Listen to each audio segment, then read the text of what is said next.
అటు గుంటూరు మిర్చి యార్డులో ధరల పతనమవుతూ ఉన్నాయి. మిర్చి ధరలు అమాంతం పడిపోయాయి. ఇక ధరలు పడిపోవడంతో రైతులు ఆవేదనను వ్యక్తం చేస్తున్నారు. తేజ రకం 9,000 పలుకుతుంది. మిర్చికి మద్దతు ధర ప్రకటించాలి అని రైతులు ఆందోళన చేస్తున్నారు. రోజు 1,00,000కు పైగా బస్తాలు మార్కెట్ యార్డుకు వస్తున్నాయి. మిర్చి ఎగుమతులు తగ్గిపోవడంతోనే ధర పడిపోతున్నాయని వ్యాపారులు అంటున్నారు.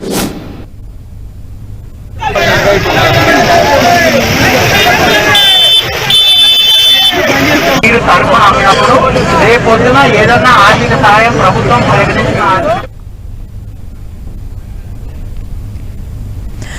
ఇదే అంశానికి సంబంధించిన పూర్తి అప్డేట్స్ గుంటూరు మార్కెట్ నుంచి మా కరెస్పాండెంట్ నాగరాజ్ అందిస్తారు. నాగరాజ్,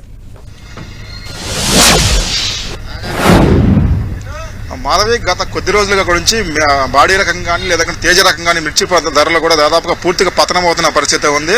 మొన్న సీజన్ స్టార్టింగ్ లో కూడా సంక్రాంతి రోజు నుంచి కూడా స్టార్టింగ్ అయినప్పుడు కూడా దాదాపు 13,000, 14,000 ఉన్నటువంటి మిర్చి రకం కూడా ఈ రోజు దాదాపుగా 9,000, 8,000, 7,000 కూడా కొంటున్నారని చెప్పేసి కూడా మరోవైపు రైతులు అయితే మాత్రం ఆందోళన వ్యక్తం చేస్తున్న పరిస్థితి ఉంది. ఇక్కడ కూడా బాడీ రకం కానీ తేజ రకం నెంబర్ 1 రకాలు కూడా తక్కువ ధర కూడా కొంటారని చెప్పేసి చెప్తున్నారు. కేంద్ర పడించినటువంటి మద్దతు ధర సాయం ఏదైతే ఉందో ఆ సాయాన్ని పడించని చెప్పేసి కూడా రైతులు అయితే ఆందోళన వ్యక్తం చేస్తున్న పరిస్థితి ఉంది. మరోవైపు ఇటువంటి ఇక్కడ తేమ శాతం కానీ లేదంటే తాలూకాల శాతం కూడా ఎక్కువ శాతం ఉందని చెప్పేసి కూడా ఇటువైపు నుంచి వాళ్ళు కూడా వ్యక్తం చేస్తున్నారు. 9,000 లేదనుకుంటే 8,000 రూపాయలు కూడా ఇస్తామని చెప్తున్నారు. అంటే దాదాపుగా ఎకరాలకు ఇప్పుడు 14 నుంచి కూడా 15 దాదాపు 20 క్వింటాలు పండినా కూడా వాళ్ళకి కింటాకు వచ్చేసి కూడా 14,000, 15,000 పడితే కానీ తమకి గిట్టుబాటు కాదని చెప్పేసి రైతులు చెప్తున్నారు. మరోవైపు ఎంత హీనంగా వేసుకున్నా కానీ దాదాపుగా 11 నుంచి కూడా 12,000 రూపాయలు ఖర్చు అవుతుందని అక్కడి నుంచి తమకు ఏదైనా సరే బాగా తక్కువ రేటు కొంటారని చెప్పేసి 8,000, 9,000 కొంటారని చెప్పి చెప్తా ఉన్నారు.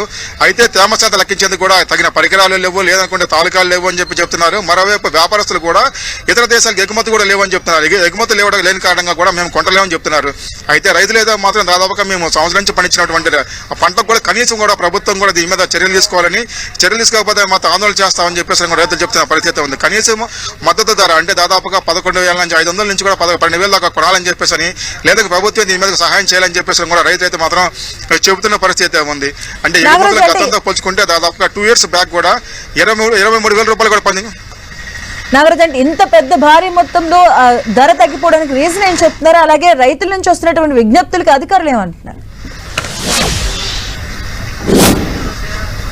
అంటే గత 2 సంవత్సరాల క్రితం కూడా అటు కరోనా తర్వాత కూడా ఎగుమతులు కూడా భారీగా పెరిగినాయి. అప్పుడు కూడా దాదాపు 23,000 రూపాయలు కూడా ధర పలికిన పరిస్థితి ఉంది. అటు గత 2 సంవత్సరాల నుంచి కూడా అక్కడికి చైనా కానీ, మయన్మార్ కానీ, బంగ్లాదేశ్ కానీ ఎగుమతులు కూడా ఎక్కువ శాతం కూడా ఉండేవి. దాంతో కూడా అటు ధర కూడా చాలా అంటే ఎక్కువగా పలికిన పరిస్థితి ఉంది. అక్కడ మిర్చి రకం కానీ, బాడీ రకం కానీ మిగతా అన్ని కూడా బాగా పెరిగిన పరిస్థితి ఉంది. అయితే ఇప్పుడు చూసినట్టయితే మాత్రం దాదాపుగా 9,000, 8,000, 7,000 చెప్తున్నారు. అయితే ఇటువైపు నుంచి అధికారులు కానీ మిగతా వాళ్ళు చెప్తున్న దానికైతే మాత్రం ఎక్కువ శాతం పంట ఈ సంవత్సరం ఎక్కువగా పండిందని, అటు చైనా కానీ, బంగ్లాదేశ్లో కానీ పంట కూడా విరివిరిగా పండిస్తున్నారని, దాదాపుగా అక్కడ ఎకరానికి వచ్చేసి 70 బస్తాలు పండుతుంది అని చెప్పేసి ఇక్కడ కూడా ఎగుమతులు తగ్గినాయని చెప్పేసి కూడా ఒకవైపు వ్యాపారస్తులు చెప్తా ఉన్నారు. అయితే కేంద్రం ఇచ్చినటువంటి సాయం ఏదైతే ఉందో దాన్ని కూడా కంపల్సరీగా అమలు చేయాలని చెప్తున్నారు. మినిమం కూడా 11,800 నుంచి కూడా 12,000 దాకా ఇవ్వాలని చెప్పేసి కూడా రైతులు అయితే మాత్రం చెబుతున్న పరిస్థితి ఉంది. అయితే మీ ఇదిగా రైతు కానీ అంటే ఈ మద్దతు ధర కానీ ఇవ్వకపోతే మాత్రం ఆత్మహత్య అని చెప్పేసి రైతులు వాపోతున్న పరిస్థితి ఉంది. Madhavi, okay, thank you Nagaraj.